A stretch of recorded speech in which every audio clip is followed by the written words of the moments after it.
नमस्कार बंधुरा आमार चैनेले आपनादेर सकलके अनेक स्वागत। आज के आमी बानिये देखाच्छि बांगालिर अति प्रिय लवंग लतिका मिष्टि। जे कोनो किछु बाड़ीते बानिये खाওয়ার मजाटाई अन्यरकम और सेटा जोदि एकदम पारफेक्ट भावे बानिये फेला जाय। मिष्टिगुलो देखते जतटाई सुंदर हय खेतेও किन्तु भीषण भालो हय, एकदम दोकानेर मतो। रेसिपिटी भालो लागले लाइक कमेंट करबेन, तार संगे चैनेलटी सबस्क्राइब करे पाशे थाकबेन। आसुन देखे निन आजकेर रेसिपि। सबार प्रथमे मिष्टि बानानोर जोन्नो मयदा मेखे निते हबे। चायेर कापे करे मेपे 1.5 काप परिमाणे मयदा निलाम। এই মিষ্টিটা অবশ্যই ময়দা দিয়েই বানাবেন। স্বাদ মতো একটু লবণ দিয়ে দিলাম। লবণটা একটু মিশিয়ে নেব। এরপরে ময়ামের জন্য আমি দিয়ে দেব 2 চামচ ঘি। এখানে আমি ঘিটা দিলাম কারণ মিষ্টির স্বাদটা ঘি দিলে বেশি ভালো হয়। আপনারা এই ঘিয়ের পরিবর্তে রিফাইন্ড অয়েলও দিতে পারেন। সেই ক্ষেত্রে 6 চামচ পরিমাণে রিফাইন্ড অয়েল দেবেন, তাহলে একদম পারফেক্টভাবে ময়দার ময়ামটা তৈরি হবে। এবার আমি খুব ভালোভাবে ময়ামটা দিয়ে নিচ্ছি। বেশ কিছুক্ষণ ধরে ঘিয়ের সঙ্গে ময়দাটা ভালোভাবে মাখিয়ে ময়াম দিয়ে নিলাম। আর এখন ময়ামটা ঠিকঠাক হয়েছে কিনা সেটা বোঝার জন্য হাতের মধ্যে এরকম ময়দাটা একটু পাক দিতে হবে।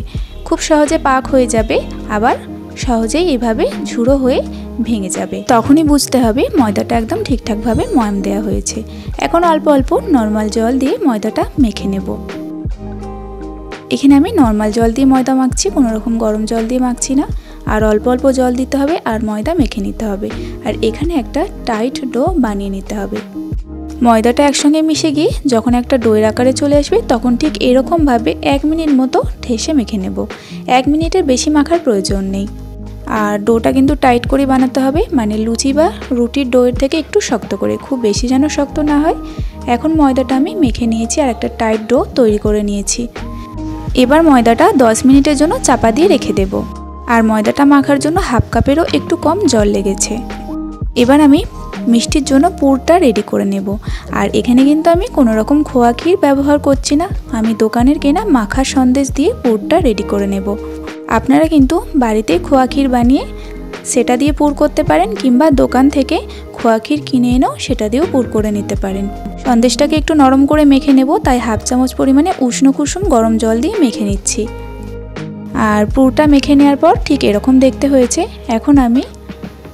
এখন আমি সন্দেশটাকে একটু 4 কোণা করে শেপ দিয়ে নিচ্ছি। ঠিক এরকমভাবে একটা শেপ দিয়ে নিলাম। এইভাবে রেডি করে নিলে মিষ্টিগুলো বানানোর সময় অনেক তাড়াতাড়ি বানিয়ে ফেলা যায়।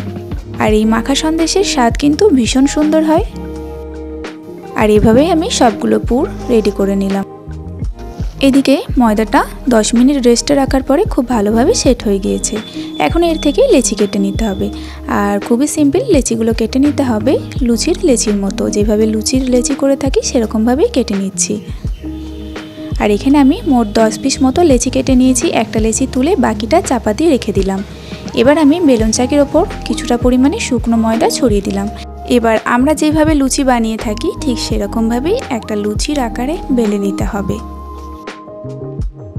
খুব যেন পাতলা না হয়, আবার খুব যেন মোটাও না থাকে, মাঝামাঝি পর্যায়ে লুচিটা বেলে নিতে হবে। একটা লুচি আমি বেলে নিয়েছি। এবার যে পুরগুলোকে রেডি করে রেখেছিলাম একটা তুলে ঠিক মাঝখানে এভাবে দিয়ে দিলাম। এবার লুচিটার চারপাশ থেকে ঠিক এরকমভাবে একটু জল লাগিয়ে নিতে হবে। এবার লুচিটার একটা সাইড ধরে এরকমভাবে ফোল্ড করে দিলাম। এবার চেপে চেপে ভালোভাবে বন্ধ করে দিতে হবে, যাতে এক জায়গাতেও ফাঁক না থাকে। আবারও অপর সাইডটা ধরে ঠিক এরকমভাবে ফোল্ড করে দিতে হবে। আবারও ঠিক আঙুল দিয়ে এরকম চেপে চেপে দিতে হবে। এই কাজটা খুব ভালোভাবে করতে হবে যাতে পুরটা ভাজার সময় বাইরে না বেরিয়ে আসে। এরপর আমি এটাকে উল্টে দিলাম। একইভাবে 2 সাইডে জল লাগিয়ে নিচ্ছি। আর একটা সাইড থেকে ঠিক এরকমভাবে ধরে ফোল্ড করে নিতে হবে। একইভাবে অন্য সাইডটা ধরেও এইভাবে ফোল্ড করে নিতে হবে। তাহলে কিন্তু একটা লবঙ্গ লতিকা মিষ্টির শেপ তৈরি হয়ে গেল। এখন আমি একটা লবঙ্গ নিয়েছি, মাঝখান দিয়ে ঠিক এরকমভাবে পুঁতে দিতে হবে। দেখুন কতটা সুন্দর দেখতে লাগছে, একদম লবঙ্গ লতিকার মতোই দেখতে হয়েছে। একটা লবঙ্গ লতিকা আমি রেডি করে নিলাম। এরপরে আবারও একটা বানিয়ে দেখিয়ে দিচ্ছি। লুচিটা আমি আগে থেকে বেলে নিয়েছিলাম। আর লুচিটা চারপাশ দিয়ে একইভাবে আমি জল দিয়ে দিলাম। এরপরে একটা সাইড ধরে এনে ঠিক এরকমভাবে দিতে হবে। আর প্রত্যেকবার যখনই ফোল্ড করবেন অবশ্যই এই মুখগুলো ভালো করে আটকে দিতে হবে। একটু জায়গায় যদি ফাঁক থাকে তাহলে পুরটা তেলে দেওয়ার সময় কিন্তু বেরিয়ে যেতে পারে। একইভাবেই দেখুন আমি বানিয়ে নিলাম। রুটিটা উল্টে দেওয়ার পরে ঠিক এরকমভাবে ধরে ভাঁজ দিয়ে নিচ্ছি। একেবারেই সহজ বানানো। একটু ভালোভাবে লক্ষ্য করলে আপনারাও কিন্তু এরকমই বানিয়ে নিতে পারবেন। আরও একটা লবঙ্গ লতিকা মিষ্টি শেপ তৈরি হয়ে গেল। আপনারা আপনাদের পছন্দ মতো শেপও দিয়ে নিতে পারেন। আরও একটা লবঙ্গ লতিকা মিষ্টি তৈরি হয়ে গেল। আর একইভাবে সমস্ত লবঙ্গ লতিকা মিষ্টি আমি তৈরি করে নিলাম। মিষ্টিগুলো ভাজার আগে শিরাটা বানিয়ে নেব। প্রথমে আমি 1 কাপ পরিমাণে চিনি দিয়ে দিলাম। যেই কাপে করে ময়দা মেপেছিলাম সেই কাপে 1 কাপ চিনি দিলাম আর 1 কাপের একটু কম জল দিলাম। চিনি আর জলটাকে একটু মিশে যেতে দেব।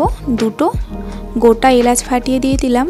চিনি আর জলটা যখন ভালোভাবে মিশে যাবে এবং ফুটে উঠবে তখন ফ্লেমটা লো টু মিডিয়ামের মাঝখানে রেখে শিরাটা ফুটিয়ে নিতে হবে প্রায় 5 মিনিট। এখানে একটা আঠালো শিরা তৈরি করে নিতে হবে, খুব পাতলা শিরা কিন্তু তৈরি হবে না।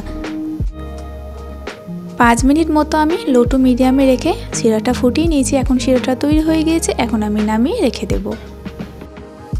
এরপরে আমি মিষ্টিগুলো ভেজে নেব। তার জন্য কড়াইটা গরম করে দিয়ে দিচ্ছি রিফাইন্ড অয়েল। তেলের পরিমাণটা একটু বেশি নিতে হবে যাতে মিষ্টিগুলো ডুবে থাকতে পারে। তেলটা মিডিয়াম ফ্লেমে গরম করে একটা একটা করে মিষ্টি দিয়ে দিচ্ছি। আর এখানে কিন্তু তেল একদমই বেশি গরম করা যাবে না, মিডিয়াম ফ্লেমে তেলটা গরম করতে হবে। দেখেই বুঝতে পারছেন মিষ্টিগুলো দেওয়ার পরে ঠিক হালকাভাবে বাবলস উঠবে, এরকমই গরম করে নিতে হবে। আর ফ্লেমটা আমি মিডিয়ামে রেখেছি। সবগুলো মিষ্টি দিয়ে দেওয়ার পরে সঙ্গে সঙ্গে কিন্তু নাড়ব না, কিছুক্ষণ পর আমি নেড়ে দিচ্ছি। যখন মিষ্টিগুলো একটু তেলের মধ্যে ভেসে উঠবে তখনই নেড়ে দিতে হবে। এবার মিষ্টিগুলো আমি একটু উল্টে দিচ্ছি। সবগুলো মিষ্টি উল্টে দেওয়ার পরে এখন আমি খুব ভালোভাবে নেড়ে চেড়ে মিষ্টিগুলো ভেজে নেব সময় ধরে। মিষ্টিগুলো যত সময় ধরে ভাজা হবে ততটাই মিষ্টিগুলো ক্রিস্পি হবে আর রসটাও ঠিকঠাকভাবে মিষ্টির মধ্যেই ঢুকে যাবে। মিষ্টিগুলো ভাজতে প্রায় 10 থেকে 12 মিনিট মতো সময় লাগবে। মিডিয়াম ফ্লেমে আমি মিষ্টিগুলো সময় ধরে ভেজে নিয়েছি। এখন মিষ্টিগুলো এরকম অবস্থাতে নামিয়ে ফেলবো। শিরায় দেওয়ার পরে মিষ্টিগুলোর মধ্যে কালারটা অনেকটা চেঞ্জ হবে। একটা ছাঁকনির সাহায্যে তেলটা ঝরিয়ে মিষ্টিগুলো তুলে নিচ্ছি। আর এখানে আমি মোট 10 পিস মতো মিষ্টি বানিয়ে নিয়েছি 1.5 কাপ ময়দা থেকে। মিষ্টির পরিমাণ বেশি হলে আপনারা ময়দার পরিমাণ বাড়িয়ে নেবেন।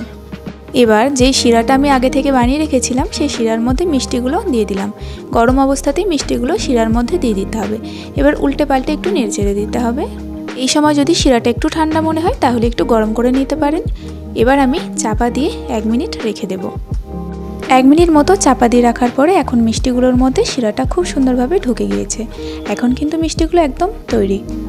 দেখুন তো মিষ্টিগুলো একদম দোকানের মতো লাগছে কিনা। শুধু দোকানের মতোই দেখতে হয়নি, খেতেও কিন্তু একদম দোকানের মতোই হয়েছিল। আপনারা দেখলেনই মাত্র কয়েকটা উপকরণে এই লবঙ্গ লতিকা মিষ্টিটা বাড়িতেই বানিয়ে ফেলা যায় আর খেতে কিন্তু একদম দোকানের মতোই হয়। সামনেই কালী পূজা উপলক্ষে আপনারা এই লবঙ্গ লতিকা মিষ্টিটা বাড়িতে বানিয়ে খেতে পারেন। আশা করছি আজকের রেসিপিটি আপনাদের ভালো লেগেছে। আর আজকের রেসিপিটা সম্পূর্ণ দেখে থাকলে প্লিজ একটা লাইক কমেন্ট করবেন, তার সঙ্গে চ্যানেলটি সাবস্ক্রাইব করবেন। আজকের ভিডিও এই পর্যন্তই। আবারও ফিরে আসবো নতুন কোনো এক রেসিপি পর্ব নিয়ে। আপনারা সকলে ভালো থাকবেন এবং সাবধানে থাকবেন।